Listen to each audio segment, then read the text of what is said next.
had sent us a question saying, can you please give us some pointers to stay on track after Ramadan, as our worship and its sweetness do not seem to the same after Ramadan is gone, and we tend to lag behind so much. First of all, this is only natural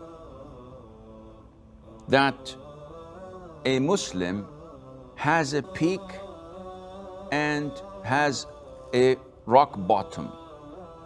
The Prophet said in an authentic hadith, sallallahu alayhi wa alihi wa sallam, that every action has a peak, and every peak has a downfall, moments of fatigue or lack of interest.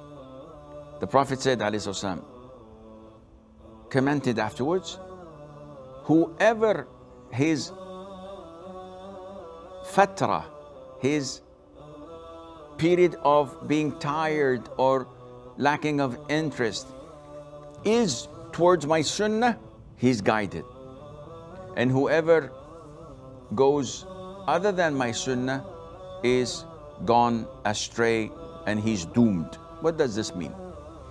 Everything we do, there has to be a peak and a bottom. Whether it is in religion or even in worldly matters, even in sin. Someone picks playing the guitar. He plays a couple of tunes, he tunes his strings, he starts to play and learn some chords. He likes it. He spends 10 hours every day just banging, playing. And after few months, he is bored, he gives up, usually. Someone else picks photography. He buys cameras, he buys lenses, he buys cases, he does this, he does that, he downloads software, he buys them to do the editing and Photoshop, etc. And after a few months, usually he gives up. Someone, Allah guides his heart to seeing the beauty of Islam. So he starts to pray night prayer for 2 hours, reciting the Quran. He's driven to be committed to his religion. Then shaitan comes and he starts to whispers, and a person by nature gets bored. If this individual who had a peak, went down to the sunnah, meaning instead of praying 3 hours or 4 hours night prayer, he only prays witr once or 1 rak'ah. Yet he observes the 5 daily prayers in the masjids, the whole 9 yards. He doesn't fast Mondays and Thursdays and the white days, etc. But he never plays with the fard, which is fasting Ramadan. Then the Prophet says he's guided, because this downfall would inevitably later on, inshallah, pick up momentum and reach the peak again.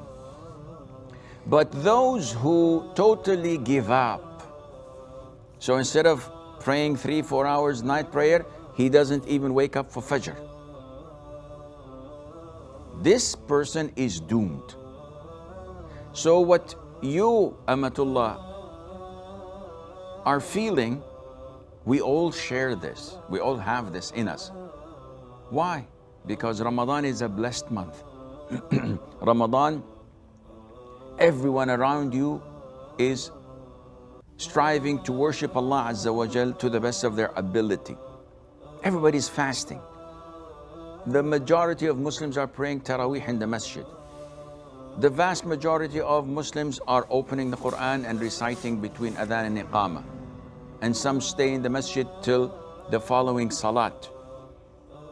People are so generous, they give and in charity, they feed the poor, they help the needy, etc. So they work a lot because the whole society, the whole community is doing so. And this is why a person finds Ramadan to be a moment of getting closer to Allah Azza wa Jal.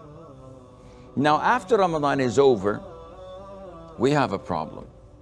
So how to solve this problem? The answer is easy. Try to create a similar environment to Ramadan. And how is this possible? First of all, you have to focus on your own individual forms of worship. Meaning, I used to pray Taraweeh in the masjid. I should continue to pray night prayer in my home. So this is a fixed pattern that I should observe and always do, like the Prophet ﷺ, like the companions, like all the righteous people.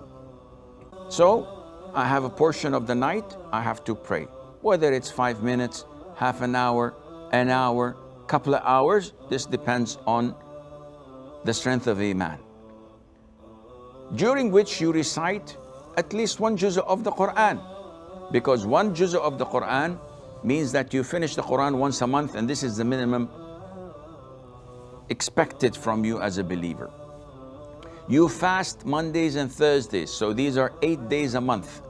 You fast them for the sake of Allah, and you will notice that you have reduced the amount of sins you do because of your fasting and of your night prayer. You observe reciting the Quran, memorizing it, revising it, occupying yourself with it. And finally, surround yourself with righteous practicing Muslims who share with you these forms of worship. So Mondays and Thursdays, the vast majority around me are fasting. They give charity. They encourage one another to go for Umrah. They revise the Quran together. So they're a couple or three people that daily revise Quran to one another. With this, inshallah, you'll be in safe hands and you will maintain